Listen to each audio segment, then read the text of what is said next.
Alright, I don't see anything. I'm just going to hit this go live button.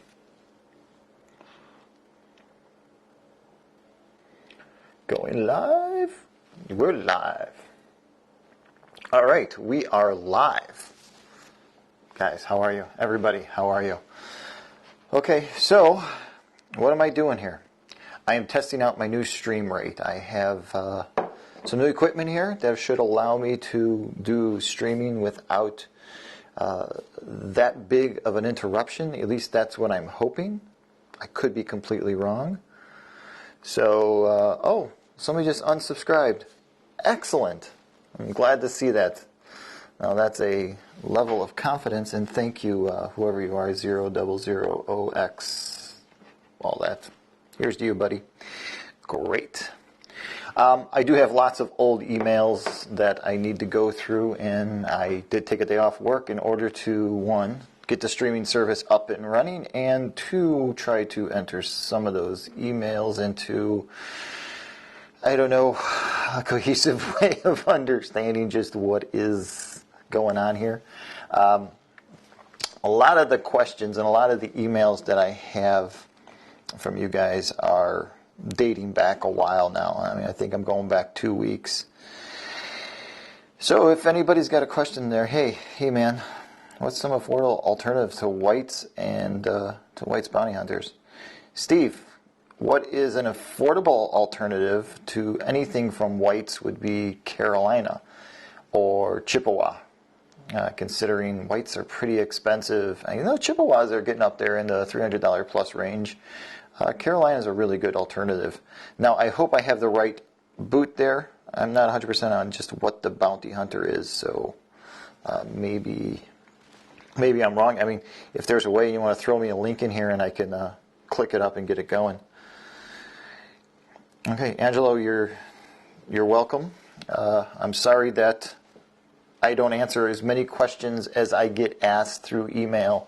Guys, like I always say, Instagram is the way to get in touch with me. Nowadays, because I'm on Instagram so much, I use it for other accounts for moving images back and forth or for being able to, keep a stream going as a communication device. I love Instagram. So just to start this out, well, where do I start? There was an email I got this morning that kind of inspired this whole thing. So I have an email here from a guy named Di who works on concrete and has been asking what is the best boot for a 10-plus hour day as working in a sheet metal company. So I guess he's kind of like a tinsmith maybe, where he's shaping and forming ductwork. He doesn't really go into that, but I think that's what he's saying. Soft or composite toe, he says, for $150. Well, there's going to be nothing really, there is going to be a lot of stuff out there. There's going to be a lot of boots out there that are that comfortable at $150.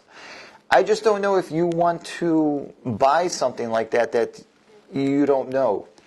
I think the best answer to your email here and to your question would be for me to say, go to a place and try some stuff on and then get back to me. And then we could go back and forth with that to see what brand you like or what you feel is comfortable and whether or not it's going to hold up to your trade and what you do all day.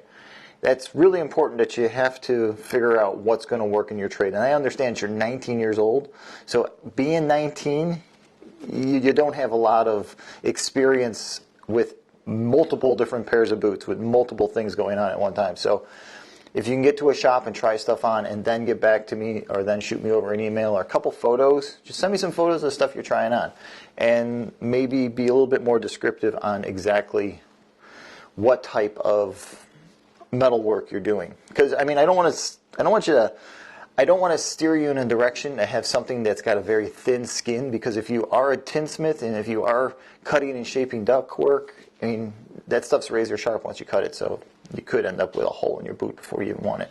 So I hope that helps. All right.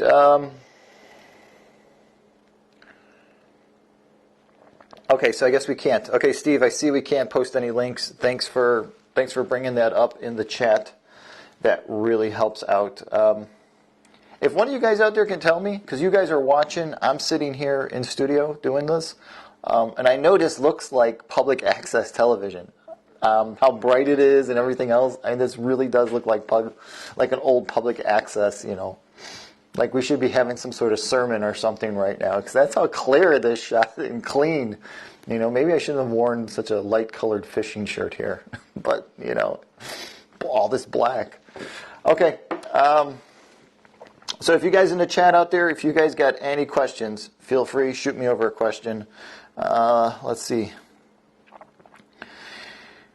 Okay, so I got an email here from a guy named Tim who's looking for a pair of black pull-on safety boots. Well, this is a very, very... Tim, this is a long email, and I don't want to bore everybody on the chat while I read through it, so I guess maybe I should have read through this one beforehand. That would help out a little bit. All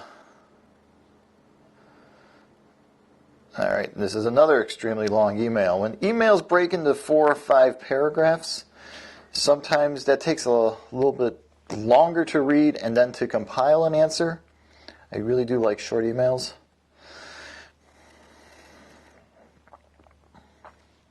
How's the volume out there, guys? I see there's it looks like it's good on my end. I'm watching my levels. I'm peaking a little bit, but not too much. I set the mics really low, but I still have, my voice is actually pretty loud, especially in this room, so I could see if it was getting a little out there. All right. Okay, so this is Eric is asking me for a welder who works in a shop with a smooth concrete floor. He does a lot of MIG welding, so there's a lot of splatter and sparks. Yes, I understand that.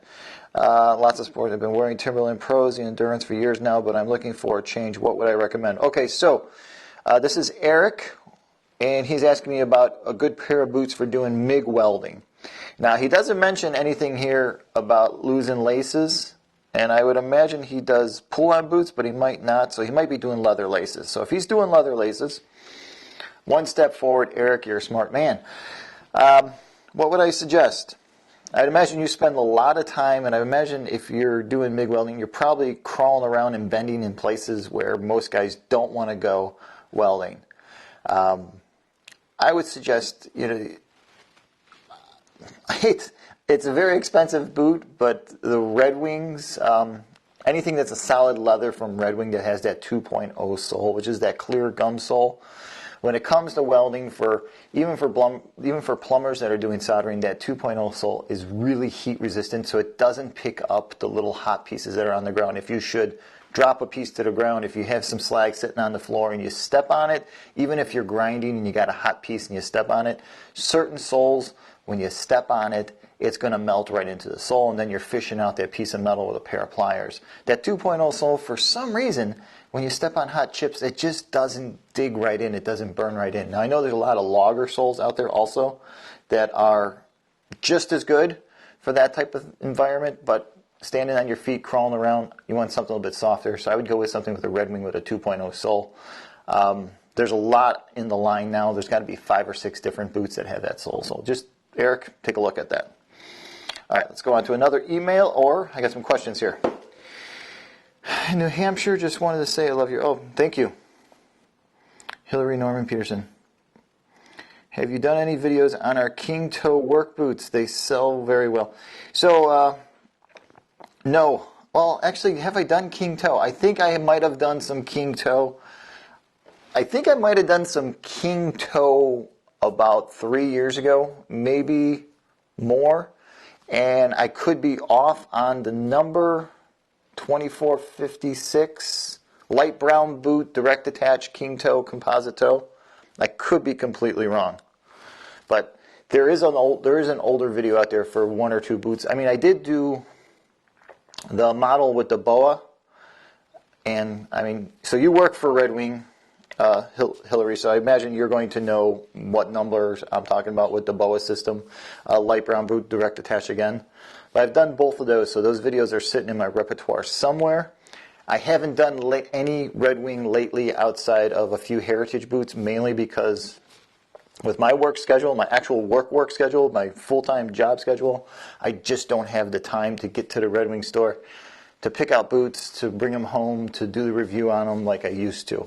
And I've got so many boots in backlog right now. I've got boxes and boxes of boots in the other room, and it's just crazy. So, but thank you, Hillary. Thank you for watching my videos. And remember, since you work in retail, since you work in there, you know, if you suggest the videos to customers, if they're looking for any sort of ideas, if you send out a mass email, feel free.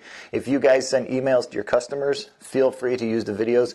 Throw them out there. Throw a link in there. Woo! Throw a link in there and just see what transpires. Maybe your customers like them. Maybe they don't like them. Maybe you get me a new subscriber, which is what I want. So that would be great. All right. So let's go. Marcel Martel. So, hey, boot guy, what would you recommend for Caterpillar boots? So, I haven't looked at the Caterpillar line in person now for over a year. I don't know what they offer of anything new anymore. I can say one thing. If you look at some of my older videos, you'll see that I've done lots of Caterpillar boots out there. And still, hands down to this day, the Alaska and the Second Shift in black, both steel toe, are still my favorite Caterpillar boots for durability and for just that basic old classic way you build a industrial type boot. Those two are outstanding. Up there it is. Okay, yep, 4456. Thank you, Hillary. Please review some woodland boots. Do you mean woodland camo, or do you mean woodland hunting boots, or do you mean hotshot type fire boots? You muted my live stream so you could listen to the Smashing Pumpkins. Oh, Eagle Warrior, you are the biggest sweetheart there is.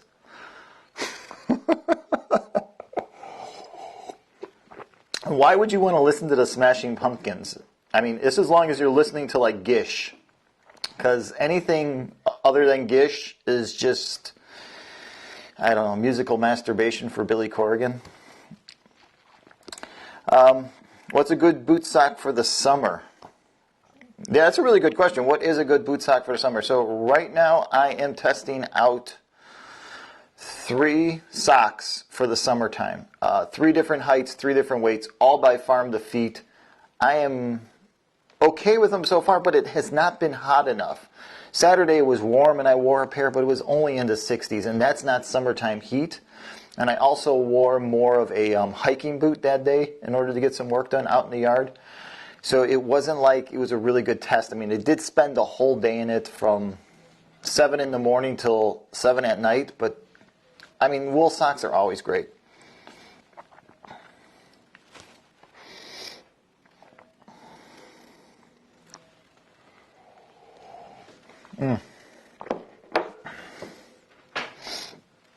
All right, back to the emails, boys. I'd imagine it's all boys. Men. All right, so there was another one in here, and I know it didn't fall into the...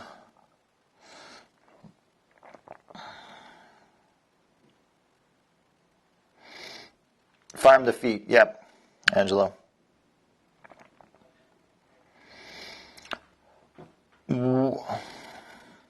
Adrian, what do I think about Alden Boots? Well, I think that's a really good question. What do I think about Alden Boots? Alden Boots, everything I see, they're great. They're extremely overpriced for what they are. Alden's a heritage line. Alden's an American-made line. They cost a lot of money if that's a lot of money to you. And I think that's what really gets missed when people are discussing the price of things, is that to some people, $100 is a lot of money. To other people, $100 is a steak and a few whiskeys. So if they have to spend $300 or $400 on a pair of boots, at $5 or $6, it's not a lot of money because of the way they live their lives, right? I mean, I'm not going to explain social economics here to how people perceive things, but everything that I see from Alden, the construction, the materials, the sole, all that stuff is great. It's a beautiful boot. I don't own a pair. The only shops that I know that actually have them are both in Wisconsin. One is Context and the other one is Millwork. So one's in Madison and one's in Milwaukee. And at some point we are going to go back up to Milwaukee and I'm going to do a shop tour. And we will see some Alden boots. But personally, I really don't have a strong opinion on them because I've never owned them. I've tried them on. And when you try something on for 5 minutes, you don't really get a good idea on whether it's good or not because you've tried it on for 5 minutes. You actually got to live in something a little bit longer than that. So,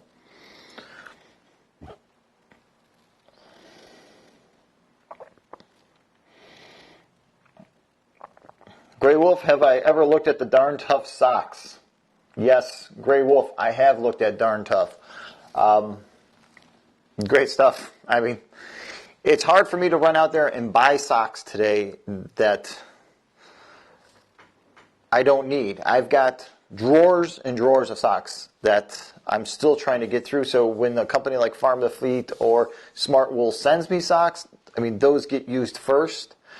I do know that I probably do need to shoot some videos on some different types of socks that are out there outside of those two manufacturers. I would like it for some of the other manufacturers like Darn Tough and some of the dress socks manufacturers who are making stuff that guys wear with their heritage boots. I would like to get in contact with them and probably get reviews done on the quality of those socks, especially how they finish off the toes and the heels, considering that seems to be everybody's problem on what hurts their feet.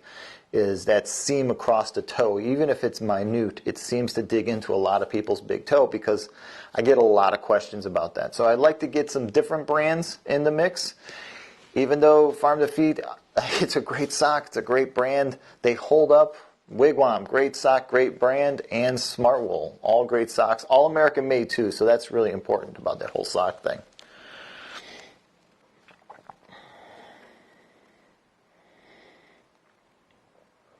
So Tim asks, what do I think about the Under Armour boots?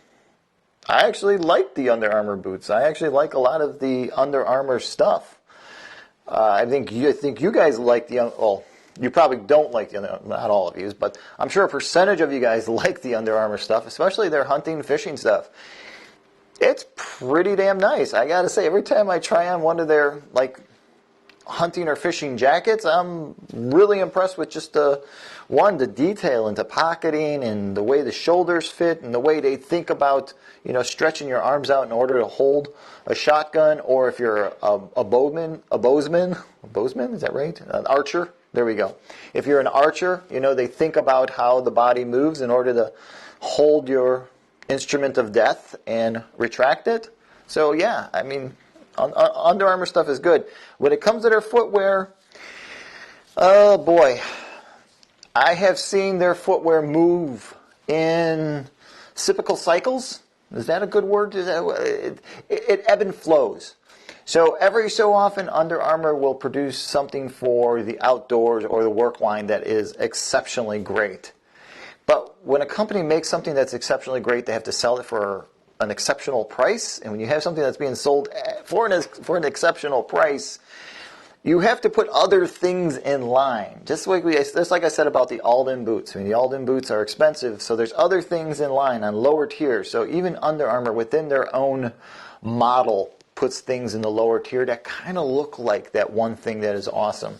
So you have to be careful when it comes to that kind of stuff. You have to be careful when it comes to brands that make something that you really like that's at the top of their tier, and then they have lower things, and so they kind of push you in order to look at those lower things. But if you really like something, just always get the one you like. Don't settle for something, especially when it comes to footwear, because if they're going to make something cheaper than what was once at the top of their tier, they're probably going to leave something out, and that things they're leaving out might kind of not make them as comfortable or durable. Sorry, that was a really long explanation.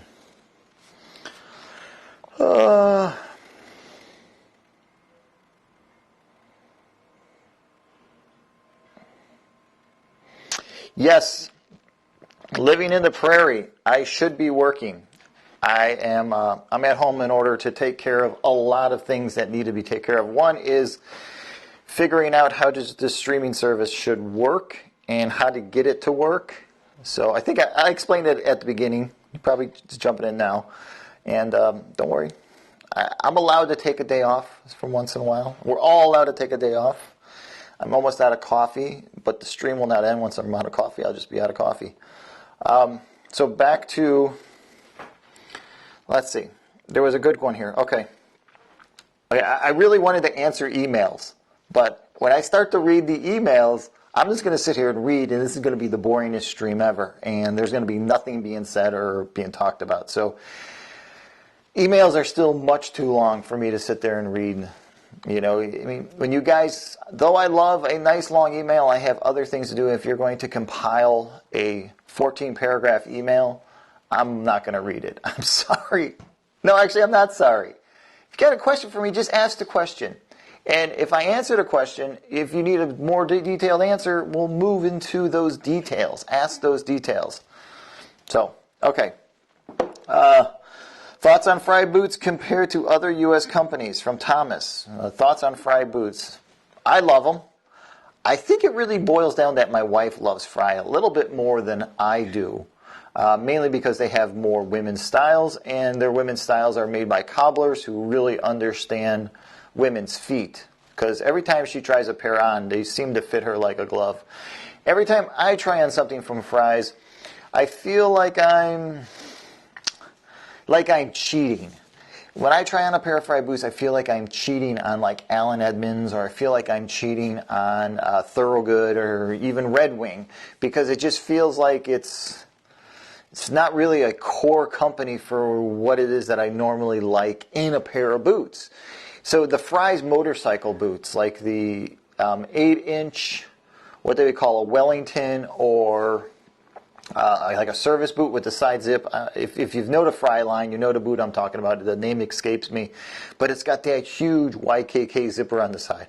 I love that boot. That is like an old Carolina 115 with that nylon cord sole, the cork sole with the big stacked heel. That was a beautiful boot, and I think Chippewa still makes something like that. I even think that if you watch The Walking Dead, Negan is wearing a boot that's just like that.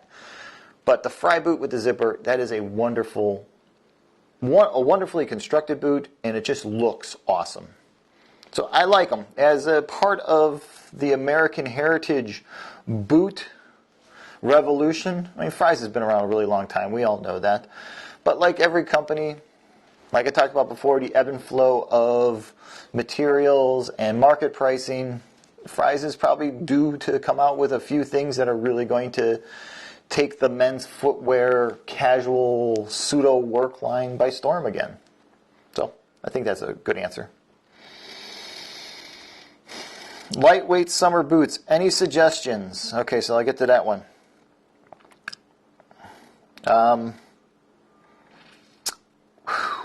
Lightweight summer boots.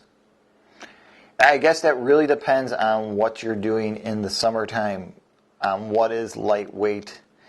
I mean, if you're spending your day kicking a shovel, a lightweight, instead of a 10-inch logger, an 8-inch logger, a solid piece of leather, a great boot. If you're in and out of a truck in the middle of summertime delivering packages, maybe a mid-height athletic shoe is a great summer boot. So living in the prairie, I think we need to zone that in a little bit tighter. Okay. So I hope the stream is doing well. It looks like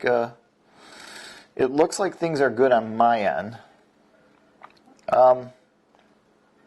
You guys got anything to say to that out there?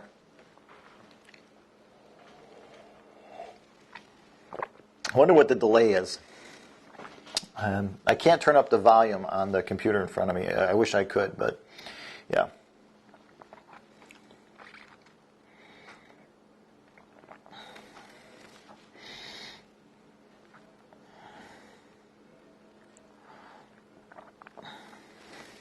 I wonder if there's something that I could put here in order to keep you guys entertained while I go get some Farm to Feet socks to show you those, but I don't think there is. I could step back into... Okay, so Ricardo, Redwing or Chippewa for work? Kevin, you're asking me Redwing or Chippewa for work. Now... yeah, grain elevator and concrete. Okay, living in the prairie, I'll get back to that. Let's get to Kevin's question. Redwing or Chippewa for work? Well, that's a really easy one. Redwing. Unfortunately, Redwing makes more dual density, soft, comfortable, all day, I forget I got boots on my feet boots. Chippewa makes really good, heavy duty, hard, ass-kicking boots. Now, if you're a guy that can wear ass-kicking boots, Chippewa. If you're a guy that gets uncomfortable, feels his boots are heavy and weighing you down after about right before lunch, and then you sit down for lunch and you get up and you can really feel the weight of your boots, then you're going to go with Redwing. And it's a really easy way of looking at it. If it's a matter of durability and longevity, then you really have to weigh in those two comfort levels. Durability, Chippewa makes very durable boots. They make some cheaper ones, and that's, of course, we all know that. But when it comes to heavy-duty, hardcore boots, Chippewa is the company. And it shows. I mean, all their super loggers, all their service boots, those are some heavy-duty, thick boots. And yeah, if you want them to last forever, those are the boots you buy to last forever. And I don't mean last forever. That's a really bad explanation because some guys spend $300 on a pair of boots and they expect them to last them the rest of their lives. And for some guys it does, and then there's all others of us who go through 4 or 5 pairs of boots a year. But yeah, so Chippewa for heavy duty, Redwing for comfort. And with that being said, looking at a lot of the Redwings that are dual density, which means it's 2 layers of material that are mold injected where the upper is glued to the sole, you're going to be much more comfortable throughout the day in a boot like that if comfort is what you're looking for. And the fact that those dual density soles are going to crack, nature of the beast. We talk about it all the time on the Boot Guy reviews. Nature of the beast. The soles just crack. We're off welted boots. Takes a really long time for them to crack, though they can happen. Most of the time you're replacing it before it happens. That dual density stuff is much more comfortable. All right, walking in a grain elevator on concrete all day. Boots get heavy. Okay, so living in the prairie. So as we get back to that, okay. So here's a prime example. So you're walking on concrete and your boots get heavy. That is where you need to really investigate looking at what I was just talking about. A dual density, soft sole, lighter weight, more air added to the sole type boot. So yeah, Redwing is going to be one of those places, like a Redwing shop where the people who sell the boots have a vested interest in understanding their footwear. I mean, like anything. Like guys that work in an Apple store, they're getting Apple training all the time. They have to watch videos that are produced by Apple so they understand the equipment so that when you come in with your question, that they can answer their question, and more likely than not, they are users of the equipment. The same goes for Redwing. I think you'd be really... Oh, okay. I think you'd be really surprised if you were to walk into a Redwing store and you found somebody that wasn't well versed in the product. So with that being said, going to a Redwing authorized dealer and a Redwing store and picking up a pair after talking with the sales staff for a while, I think that's the way to go always if you're having problems with your feet. Or if boots are getting heavy, they could steer you into a direction. Now, let's back this up just a little bit to something that I was talking about last week with a few of the guys from work, and that was when you go to buy things in stores, there's this little thing that's called empathy that a lot of people in retail pretend to have. Actually, they don't have. We're not going to say pretend because this is where the argument started with us. So if you walk into a shop in order to buy a work item from somebody that never worked, right away it becomes a pissing contest between you and the retail person because you might not feel that their job is as important as yours. It's understandable, you know, but if you can be empathetic and if they can be empathetic to what is at need here, and that's the comfort of your feet, so that when you come back the next time to buy another pair of boots, you can say, God damn, you were right. Wonderful. Great choice. You really talked me into something that I really feel is beneficial to my life. That is what's lacking out there, because a lot of people who work in the trades stay in the trades and they don't go into the private sector retail market. Unless we're talking Home Depot, because you guys all know as well as I do that when you're working on a project about something that you're not 100% on and you need parts for that, when you walk into a Home Depot, what's the first thing you do? You look for the old guy who's got the dirty boots and the dirty overalls, who's got the orange little smock on. You know that that guy probably knows more than you. To quote Ron Swanson from Parks and Recreation when he walked into a Home Depot and the kid asked him if he needed help, I know more than you, son. You guys remember that? Yes. So that's the guy we look for. Now, if those guys were to start selling boots, we would probably not have as many problems as we do today, and my channel would not exist. Understandable. But, yeah, buying boots from an authorized dealer, that's what I always tell my guys to do. The thing about it is that because they've never experienced, like, if you kick a shovel all day and you go to buy a pair of boots and you tell the guy, well, I bruised my foot from kicking a shovel, they're not going to know what you mean. Or if you were climbing a ladder all day in a boot that had a really shitty shank and you bruised your arch, they're not going to understand that pain because they never climbed a ladder all day. That's why we need better salespeople. And I don't know where I'm going with this because I am just completely lost. But empathy.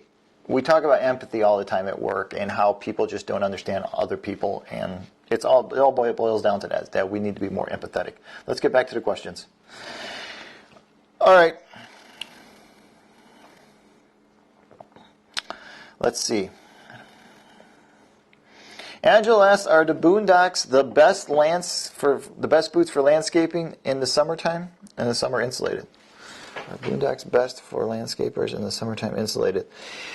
So, Angelo, that's a really good question about insulated boots in the summertime, because insulation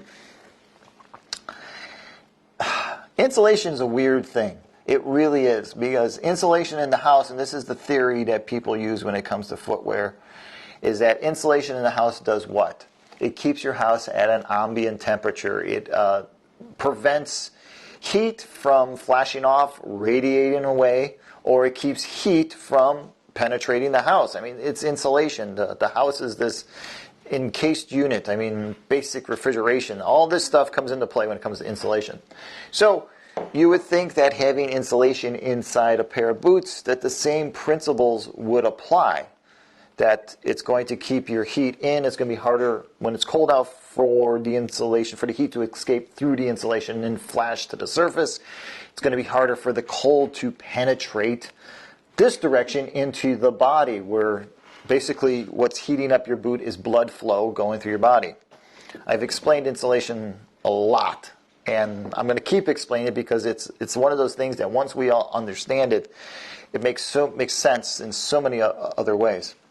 But for summertime, people argue all the time, I'm going to buy insulated boots for the summertime because it's going to work just like it does in my house. It's going to keep my feet cool. So if it's 110 degrees outside, it's not going to be 110 degrees inside your boot.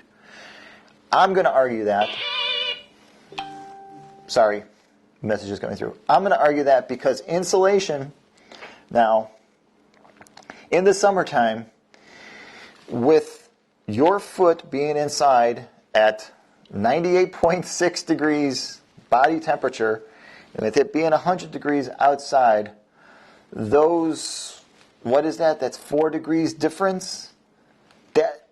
No. Keeping your feet cool in the summertime is all about airflow. That air flows through the boot. Hence why companies like Ariat and tactical companies have started to make boots with mesh material so air moves through, so it vents through, so the heat and moisture gets flashed off. Now, in the summertime, if you've worn insulated boots and you're comfortable, keep going. Don't let me stop you. But if it's your first time out there and all you have are insulated boots and you go out for the first 70-degree day and you're sweating your ass off, It's time to get out of the insulated boots in the summertime. So the Boondocker insulated in the summertime, Angelo, a lot of guys do it. I wouldn't do it, not being a landscaper. I would do, very single layer leather, flat sole logger boot. But some guys can handle it.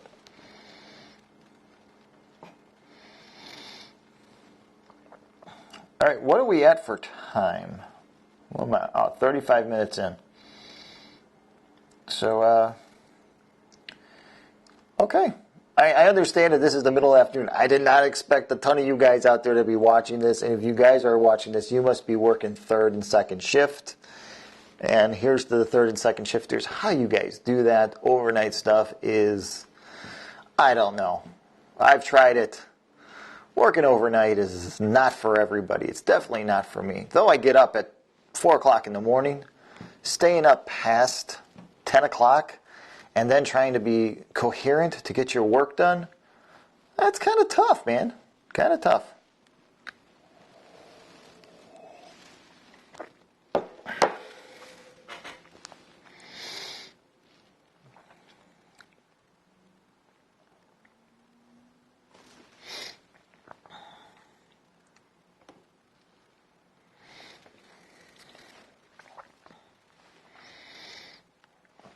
All right, gentlemen, I'm going to sign off. I think this was successful. I think this stream worked well. Oh, you're off today. Good for you. Yeah, the school district does have its advantages, doesn't it? It really does. Outside of just being a great institution, teaching the future. All right. Bye. Guys, thanks. Thanks for watching. Thanks for subscribing. Thanks for spending some time with me in the afternoon. And, as always, don't forget to subscribe, watch, all the other stuff. Okay. See you guys soon. Thanks.